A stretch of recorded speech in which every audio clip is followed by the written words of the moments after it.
اوچ مغلا یا اوچ شریف جنوبی پنجاب میں 5 دریاؤں کے سنگم پر واقع ایک شہر ایسا ہے جو کسی زمانے میں ایک بڑی سلطنت کا عظیم و شان دارالحکومت تھا، اور جہاں سے پھوٹنے والے علم و عرفان کے سپوتوں نے سارے بر صغیر کو سیراب کیا، لیکن آج اسے تحصیل کا درجہ بھی حاصل نہیں۔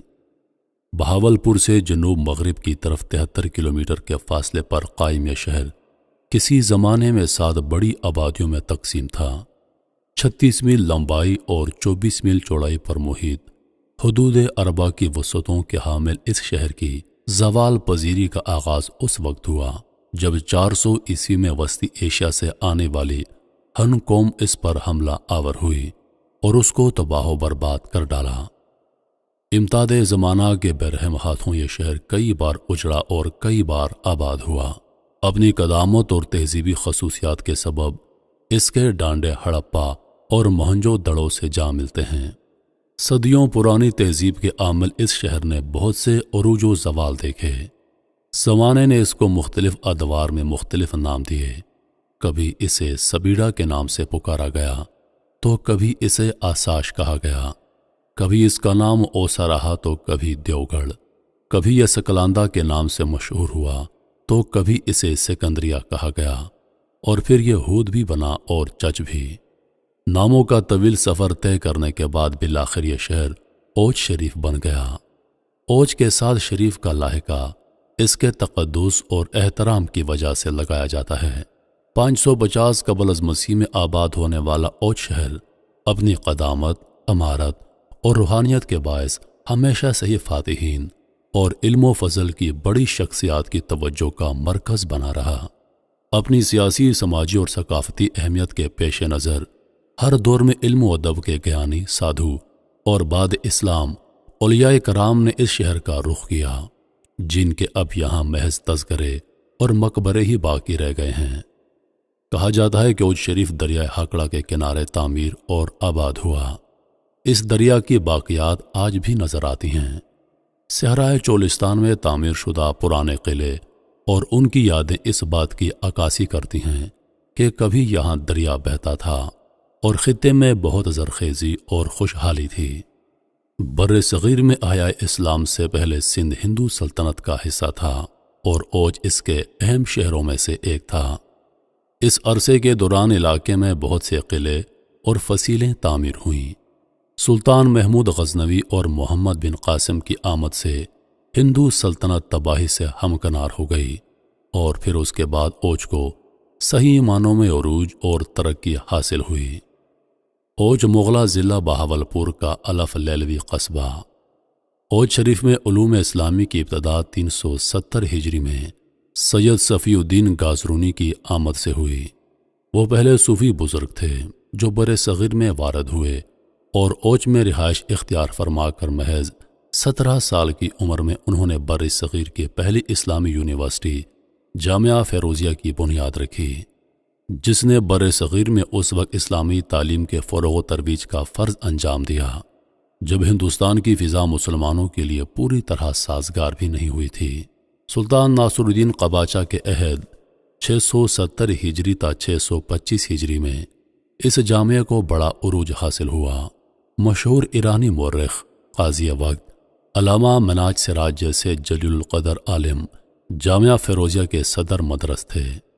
اس مدرسے میں بیک وقت 2500 طلباء تعلیم حاصل کرتے تھے۔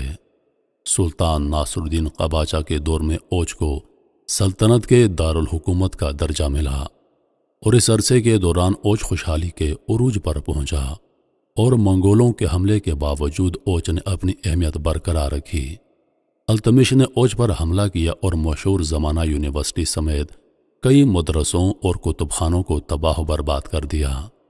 تباہی کے بعد جب وہ حاکم بنا تو اس نے دہلی کو اپنا دارالحکومت بنا دیا۔ اس کے بعد اوچ کو کبھی اپنی کھوئی ہوئی حیثیت واپس نہ مل سکی، اور یہاں صرف کھنڈرات اور روحانی عظمت کے آثار ہی باقی رہ گئے۔ اوچ کے حالیہ نام کے حوالے سے کہا جاتا ہے کہ جب اس علاقے پر راجہ دیو سنگھ کی حکومت تھی تو حضرت سید جلال الدین سرخپوش نے یہ شہر اس سے حاصل کر لیا، اور راجہ دیو سنگھ وہاں سے بھاگ نکلا۔ راجہ دیو سنگھ کی خوبرو لڑکی اوچا رانی نے اسلام قبول کر لیا تو سید جلال الدین سرخپوش بخاری نے اس علاقے کا نام اس خاتون سے منسوب کرتے ہوئے اوچ رکھ دیا۔ اوچ شریف کو ہمیشہ صوفیاء کرام اور بزرگان دین کے حوالے سے یاد رکھا جائے گا۔ حضرت صفی الدین گازرونی، حضرت سید جلال الدین سرخپوش بخاری، حضرت مخدون جہانیاں جہاں گزشت، حضرت صدر الدین راجن قتال، حضرت فضل الدین لاڈلا، حضرت جمال الدین خندارو، حضرت کبیر الدین حسن دریا، حضرت غوث بندگی اور حضرت بہاء الحلیم جیسی عظیم ہستیاں خطہ پاک اوچ میں ہی آسودہ خاک ہیں۔ اس علاقے میں بہت سے ایسے نوادرات اور تبرکات بھی موجود ہیں جو اس علاقے کے تقدس میں بےحد اضافے کا سبب ہیں۔ ہمایوں کے دور میں اوچ پر مرزا کامران کی حکومت تھی۔ جب مرزا کامران اور مغلوں کی سلطنت مجتمع ہوئی تو اوچ مغلیہ سلطنت کا حصہ بنا۔ مرزا کامران کی حکومت میں بہت سارے مقبروں اور مزاروں کی تعمیر و مرمت کی گئی۔ جب بہاولپور پر عباسیہ سلطنت کی بنیاد رکھی گئی تو اوچ شریف اس نئی سلطنت کا حصہ بن گیا۔ سکھوں کے دور حکومت پر اوچ پر 2 مرتبہ حملے ہوئے اور شہر کو کافی نقصان پہنچا۔ 1817 میں آنے والے سیلاب نے اس شہر بے مثال کے قدیم آثار کو بری طرح متاثر کیا اور اپنے ساتھ بہت سی نشانیاں بہا کر لے گیا۔ تاہم چند ایک باقیات آج بھی معدومی سے پہلے آخری ہچکی کی صورت میں موجود ہیں۔ اس شہر کی تاریخی اہمیت کی بنیاد یہاں کے 3 مشہور مقبرہ جات ہیں جو اپنی بوسیدگی اور خستہ حالی کے باعث کسی وقت بھی زمین بوس ہو سکتے ہیں۔ ان میں پہلا ادھورا مقبرہ حضرت بی بی جوندی کا ہے جو حضرت مخدوم جہانیاں جہاں گزشت کی پوتی اور ایک درویش خاتون تھی۔ یہ مقبرہ 15ویں صدی کے آخری عشرے میں خراسان کے حکمران محمد دلشاد نے بنوایا تھا۔ دوسرا مقبرہ مخدون جہانیاں جہاں گزشت کے استاد حضرت بہاء الحلیم کا، جبکہ تیسرا مقبرہ ان کے مقابر کے معمار استاد نوریہ کا ہے جن کی خوبصورت کاریگری نے عہد گم گشتہ میں ان مقبروں کو شان و شوکت بخشی۔ یہ تینوں نادر و نایاب مقبرے آج اپنے اکھڑے ٹوٹے پھوٹے در و دیوار کے لیے کسی قدردان کی نگاہ کو ترستے ہیں۔ اوج شہر آریائی دور میں آباد ہوا۔ آریائی باہر سے آنے والی قوم تھی۔ خوبصورت اور سفید رنگت والی یہ نسل مقامی ہندو آبادی سے کافی ترقی یافتہ تھی۔ آریائی لوگوں کی آمد کے ساتھ ہی اس علاقے میں ذات پات کا نظام بھی آیا جو اوچ شہر کی تعمیرات میں نمایاں ہے۔ اوچ میں آریائی لوگوں کے نقوش آج بھی موجود ہیں، لیکن اس ورثے کو بچانے والا کوئی نہیں۔ اوچ شریف کی تاریخی عمارتوں کو بچانے کے لیے اورج مانومنٹ کمپلیکس بھی قائم کیا گیا، تاہم اس کا عملی کردار کہیں نظر نہیں آتا۔ 1998 میں اقوام متحدہ کے ذیلی ادارے یونیسکو کے ورلڈ ہیریٹیج سائٹ نے اوچ کے 4 مقامات کو اپنی واچ لسٹ میں شامل کیا، جبکہ فن تعمیر کے بے بدل شاہکار مقبرہ بی بی جوندی کی وجہ سے امریکن ایکسپریس کمپنی نے اوچ شریف کو اولڈ بگ سٹی کا خطاب دیا۔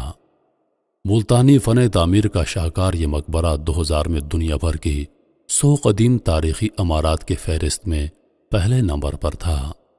امریکی کونسلیٹ برائن ڈی ہنٹ نے 2006 میں، جبکہ پیٹرسن نے 2008 میں اس شہر کا دورہ کیا اور اس کے عظیم تاریخی ورثے کو محفوظ کرنے کے لیے $50,000 عطیہ بھی کیا، جس کا اشیر بھی اوچ کے آثار قدیمہ پر لگا ہوتا تو آج اس کی یہ حالت نہ ہوتی۔ اساطیری عہد سے لے کر موجودہ دور تک اوچ شریف کی تاریخ کئی المناک مراحل سے گزری ہے، لیکن پرآشوب ادوار کے سارے جبر کے تناظر میں مثبت اور حوصلہ افزا بات یہ ہے کہ یہ خطہ ہمیشہ علم و عرفان اور روحانیت کا مرکز رہا ہے۔